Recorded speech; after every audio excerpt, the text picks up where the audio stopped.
High বন্ধুরা, কেমন আছো? চিনতে পারছো এটা কি বলো তো? কালকে আমি পোস্ট করেছিলাম সেই পিঙ্ক কালারের বকফুল। আমার না বকফুলের বড়া খেতে খুব ভালো লাগে, আর এই সিজনটাতেই পাওয়া যায়। তো আমি কিভাবে করি সেটা একটু দেখো।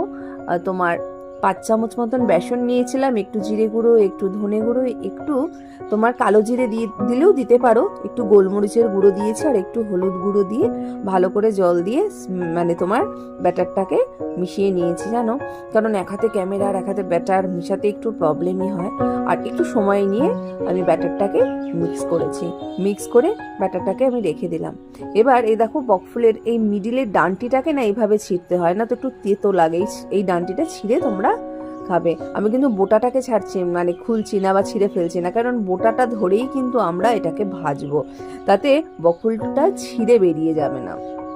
ওদিকে সর্ষের তেলও ইউজ করতে পারো বা রিফাইন তেলও ইউজ করতে পারো।